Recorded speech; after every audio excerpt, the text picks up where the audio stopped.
job in my life from speaking out. Mm-hmm. And if people don't speak out, we slowly slip into the nightmare version of whatever that is, where North the Korea. the things you're describing. Yeah, this is how we go there.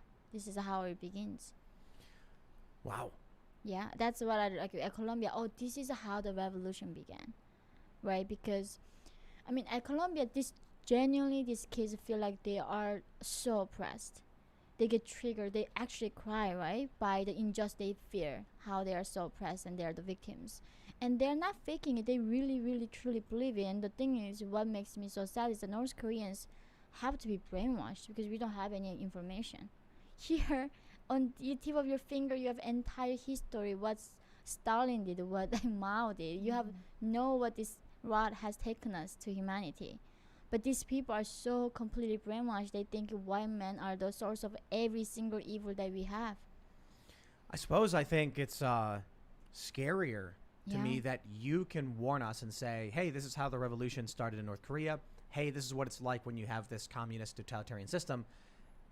And no matter how many times we scream it, there are a lot of people in this country that reject the idea that your warnings matter, and they actively pursue these situations. I suppose they think they'll be like the higher caste, maybe those who live in Pyongyang. They have paved roads. Yeah. They have electricity. Yeah. But they'll probably just end up being the farmers in the outskirts who are executed for speaking out improperly. Oh yeah, they get so much purges in Pyongyang. So I think, Wow. but the thing is, like, North Korea designed starvation, right? It's like a Hunger Games. There are 13 districts and there's a capital. Right. On purpose, Kim Jong-un starves us. Like the other week, Kim Jong-un admitted that 11 million North Koreans are severely malnourished. He never did that before, but now he doesn't bother hiding it. Like, yeah, we have like almost 60% of the population are severely malnourished. Why is he doing that? Because one missile test that he does, he can feed 25 million North Koreans for an entire year. From 2017, he did 40 tests. Why? So if we just cut down few tests, nobody have to die in North Korea. Why? I don't. So this is what I can't understand, and maybe you'll have some insight, having obviously been from the country.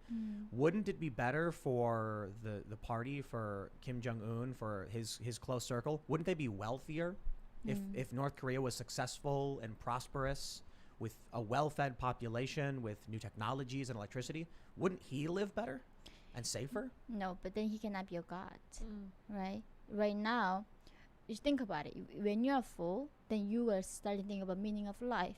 You can think about philosophy, music, art, right? But when North Koreans, every day, they don't care what's going on. Am I gonna be able to find the next meal or not? Am I gonna make it tonight or not? That's all they care. So people, entire population is dedicated surviving. So now Kim Jong has no internal challenges.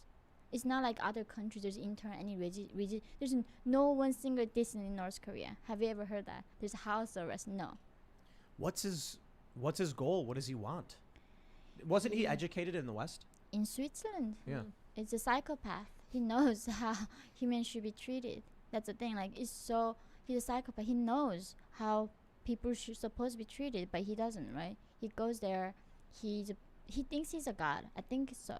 Because a lot of people who met him when they're younger, they call him like little general, right? Yeah. Like, so everybody's like below him.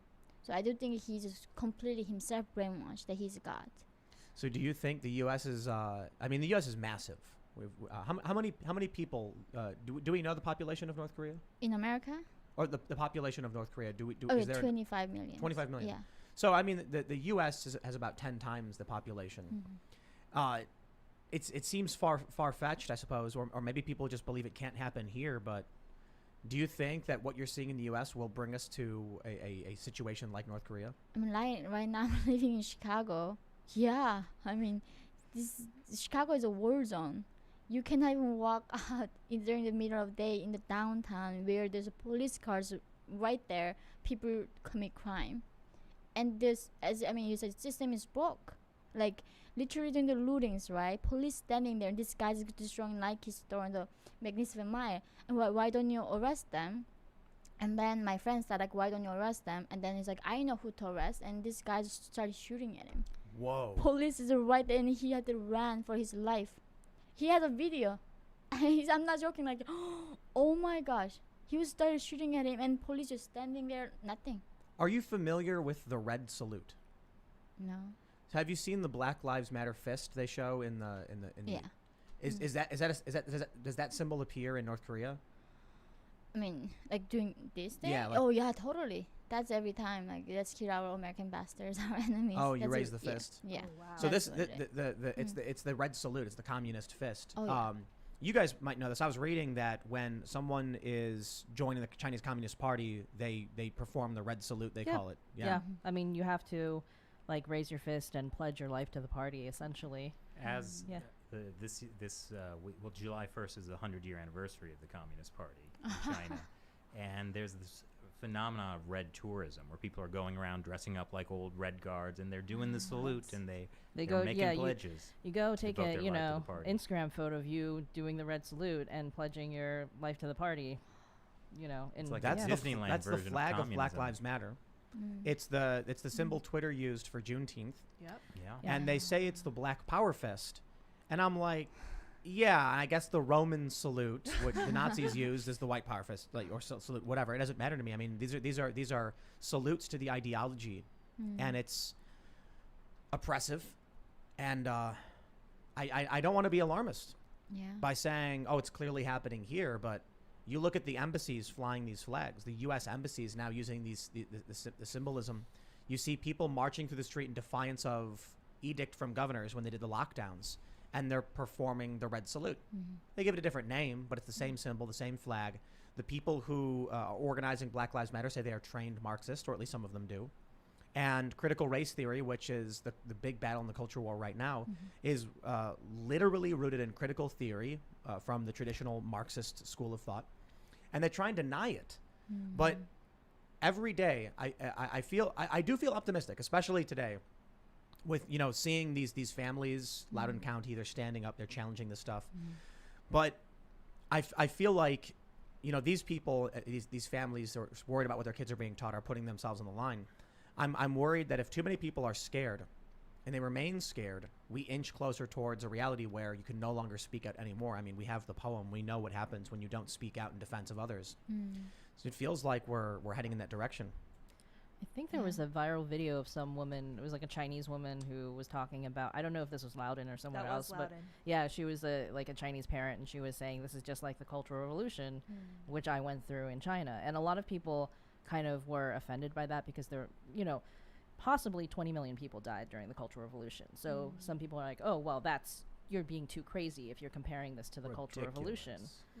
But you know, if we the hallmark of the Cultural Revolution was the struggle session, right? Which is struggle under Chinese communism is a verb where you struggle someone, you bring them into a room, everybody in their workplace or everybody in your neighborhood. Like if it was a very prominent person, they would fill stadiums to denounce these people. Like the person would stand there, they'd be made to hold some kind of like torture pose so that they're like the airplane or something where they're like uncomfortable. They'd have like a placard put on them that says what their crimes are, right? And then people would scream at them, yell at them, humiliate them, shame them, throw things at them. This is a struggle session. And it's like, well, if you think of that as what the Cultural Revolution was doing to people, you know, we don't struggle people in the U.S. We cancel people in the U.S. Yeah. And we can cancel them online. We can ruin people's lives on Twitter. We don't have to bring them into a room to yell at them. We can just make them lose their jobs. How is it that you know, China and North Korea are so different, I suppose, right? They went through a cultural revolution. They had purges. They have a communist party with the red salutes and all that stuff. But China still has massive cities and wealth and technology and food. Probably a lot of that is just the ability of China to accept investment from the West. China really changed after Mao died. Mao, because, you know, his political purges basically like killed almost 80 million people, probably. So between the Great Leap Forward, the famine, the, you know, Cultural Revolution, like he was just killing so many people. And then the next generation of Chinese leaders were basically like, okay, we're communist, but this is not sustainable. So they kind of, and a lot of them were people who were purged by Mao, like Deng Xiaoping. So they were like, we're going to open our markets. They call it reform and opening up. And it wasn't really the state was still involved. Like the state still owned the means of production, but they were kind of like, we'll give people the ability to at least make money on a small scale. You can have businesses. You don't have to work for the state. Western investment can come in and bring the money. I remember reading a story about like after Mao died, like the first people who were like made a contract, and like for them it was like, oh, we might die for this, like we might be killed for this. It was like the first test of like, will this reform and opening up actually happen? So what year was that around? 1978. So that's when they finally started, I guess, modernizing and getting more technology and things started to improve. And then because China is such a massive market, there's so many people there to work, right? Manufacturing companies wanted to come in. Germany came in the 70s to start like building their Volkswagen was there very early on. Yeah, so like building their auto plants there already. And also people see it as a big market where people can buy things now. So I think that's the real difference. But like structurally, it's not that different from North Korea. North Korean people, ideologically and structurally, people like to pretend that China's not communist anymore because they have, a certain thing, like they have a stock market. But you can't own property in China still. Wow. Like the Really? state owns all the land still. You can buy a lease on the land for 70 years. Interesting. And that's what you're buying when you buy real estate. Or you can buy an apartment in an apartment building, but you cannot actually own land. All the land is still owned by the state. And there is no real private companies. It's maybe state-owned enterprises. Otherwise, it's owned by a son or daughter of a party official, or every company, every school, everything in China basically has a Communist Party cell inside of it, and there's a party secretary there watching everything. So the party's involved. There is no free enterprise in China. Isn't it every single company has to have a party member? Yeah. Specifically, whose job is to be a party member for the company or something Yeah, like the that? party secretary, yeah. Yeah. We're that's happening here in the U.S. with the diversity, inclusivity, and equity officers in all these companies. I mean, it's a job that performs no function other than to be ideologically pure. Well, that's the strange thing about all this. Like, I've seen some reactions to like like you and me talking about woke in America, and people get really upset about that. Oh, that's ridiculous. Or as Shelley mentioned, the Chinese woman who's like, hey, this is reminding me of the Cultural Revolution. And if you only focus on like the differences, like obviously the United States is not North Korea, but somehow those societies became the way they were. There is an evolution that happens, and I think the problem is people don't realize or understand what Marxism is. They don't understand what communism is. Like, what is the problem of trying to create an equal society? What's the problem of trying to teach people about slavery? That's not bad. So why are you saying that this is like the Cultural Revolution? I think every example of the path to the utopia turned out to be a path to hell. Yeah. By design. Yeah. Right. Well, you know what I think happens I think there's I know a lot of these activists on the left, and they're very utopian. They're very optimistic, idealistic. And they're like, we can create this beautiful utopia so long as we all just agree on how things work. Well, it starts with 10 people, them and their friends. And they all say, hey, I work today and I'm going to share with you my bounty. And they say, thank you very much. I did the dishes for you. And then it goes up to 20 people. But then one person says, I'm not going to share with you my pizza. I made this pizza myself. It's only enough for me. I'm starving. I'm hungry. And they say, okay, this person's got to go. Because no matter what we say, they won't agree with us. When it scales up to a certain point and you have, you're now locked to borders of a country, and you can't just say, we're going to leave and do our own thing. Well, then what happens is they say, we have this really great utopia, except for those people. Well, what do we do with them? Guess you got to get rid of them. And what ends up happening every single time? They get rid of them. And there are people who will argue with that, but that basically is what it says in the Communist Manifesto, that to create this equal utopian society, you have to overthrow all pre-existing social conditions, like the family, like religion. Well, what happens if somebody doesn't want to give up their religion? What if somebody likes their family? What if they like private property? This is why I wonder about, North Korea. You're saying that you don't have these concepts. You don't understand love and things like that. The color thing was amazing. Like that's something that kindergartners Yeah. have. You learn your colors. What's your favorite color? Yeah, which one just do you? And I remember being a little kid, and they have a bunch of colors, and they're like, "Which one is your favorite?" And I'm like, I don't know. I said green. You know why? Because my birthday's in March, and the calendar for March was always green. That's funny. So I just said green. Like, they just left it upon me as a child who had no real understanding of what it meant to have a favorite color to just say it. Yeah. And I was like, green. Clearly, green is not my favorite color today. And you a good point about that is like a lot of the problem people have with like this critical race theory stuff that's going around, especially when it's being taught through like K through 12, like whatever it is as a university subject, you're a college student, you're a fully foreign person. But like if you're talking in kindergarten, you don't even have a real sense of your own self-identity, and yet you're already being put into these classes. See, what's interesting, technically, they aren't teaching critical race theory because they're arguing, oh, we don't bring up the literature of race and policy. Yeah. What they're doing is they're teaching the core thesis of critical race theory within other subjects. Yep. So imagine, here's the way I described it. Imagine if a bunch of parents decided that the new math curriculum would be something like, here's a math problem a child encounters. Jeremiah has 10 Bibles. In order to worship the Lord properly, he must distribute 7 of them to his neighbors. If he doesn't, he will burn in hell. How many Bibles does he have after he distributes the ones the Lord requires? Like, if that was an actual math problem in schools, parents would be like, yo, like, what? No, they're not teaching the Bible. They're not teaching Christianity. No, what are you talking about? No, we've never mentioned scripture. Nobody's reading from the Bible. You're crazy. And then you look at the math. You look at the math problem. You're like, this is just this whole thing. So they're finding subversive ways to indoctrinate kids, but it's also incorporated in their policies. And the scary thing is, it's become inherent now, where you have these schools that don't even recognize they exist in this alternate reality. It's normal to them. That's where it starts. Like you mentioned, these countries all ended up these ways. That's what I find truly interesting. Obviously, a lot of people know that I'm part Korean, and because Tim Pool is mixed race, like a meme. I say it all the time because we're talking about race policy and identitarianism. But actually, my great grandfather is from a city in the north. At the time, there was no north.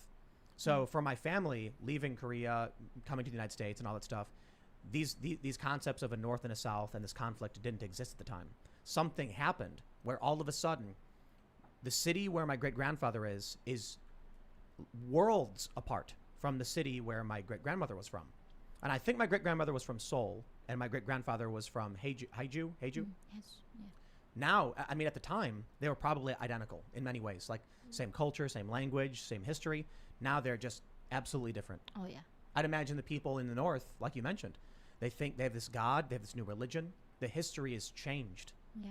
Something happened to make it that way. And now that impacts, even me and other people whose history sort of stops at these conflicts. The historical revisionism that's happening in the United States is what scares me, and that's why I kind of, related to these circumstances.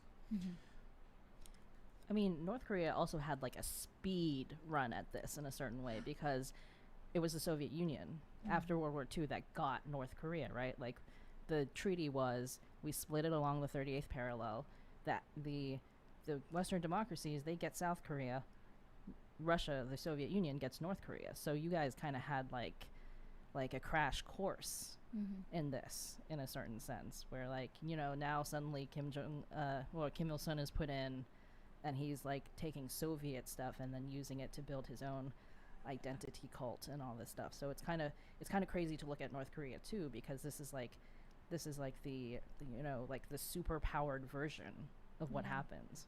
I mean, the thing is, like, what shocks me about North Korea, they began like communism, right? Promising, oh, I'm gonna give you free healthcare, free education, free housing, free everything. I mean, nothing is free, but they say everything is free. So they did that in the beginning. From the Soviets, they got subsidies. So they were giving rations to people for free. And in the 90s, they stopped, the Soviet Union collapsed. What do? They changed their ideology to self-reliance. So now, state don't care about you, you take care of yourself. By the way, you have no freedom to trade, do nothing. So how do you survive? So that's why like 30 million people died in the 90s in the northern parts. If you secretly grew a tomato plant or something in your base, and like you hid it in your house, would they execute you if they found it? No, I mean if you hide it really well. Yeah, like let's say you're starving, Yeah. so you secretly grow some plants. It's okay. It's okay. Yeah. Yeah. You're allowed to grow your own food, or No, we cannot own the land. It's collectivism. We Right. work collectively in the farm, and then the government takes 80%, and 20% is divided between the government officials, and then they just no members don't give you anything. it's like the stupidest thing I've ever heard, to be honest. Like it's an inefficient way to run a system to even benefit themselves. I think this is why China was like, hey, let's take investment. We want to be rich and successful. Now there's more Chinese millionaires than there are American millionaires. They've made themselves wealthy and powerful. Mm-hmm. Why doesn't North Korea do it? He's just getting too scared. He's very scared, and all he needs is nukes, right? So he doesn't want to change anything. He's comfortable. I mean, he's been so good at this. Why would he change anything, right? They've been so successful at this for almost 80 years. They've been doing this. And I think even Kim Jong-un is a victim of the same brainwashing at this point. Yeah. Certainly he's in charge and he understands it more and knows more than regular people. He was educated in the West, but he was also very much indoctrinated. Yeah. You have to run this country, you have to be in charge. Right. And so his worldview is now a product of their own manipulation. Yeah. It's kind of crazy because I'm sure Kim Il-sung he had an understanding of global affairs and world politics. He probably understood, He was Marxist. He was Leninist. for sure. Yeah. I'm sure but he knew about Russia. He knew about the yeah. world. Yeah. And then he told everyone he was God. Yeah. And then his son was in the 70s trying to be nice to his father because he had a lot of concubines and sons, right? So there's a competition, the Game of Thrones. Remember King Jong killed his half brother in Malaysia? Literally, they are killing each other to get there.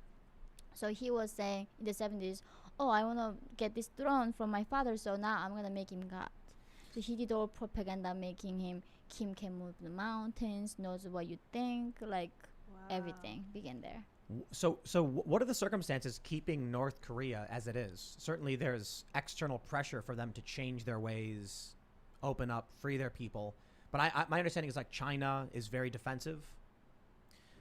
China likes North Korea as sort of like this problem that the rest of the world needs to come to China to work on. They're A crazy guy with the nukes, and only we can negotiate. yeah, Yeah. like if you have to talk to us, and it actually ties a lot into sort of China's internal political struggles as well, because certain factions within China were the ones working with the Kim family.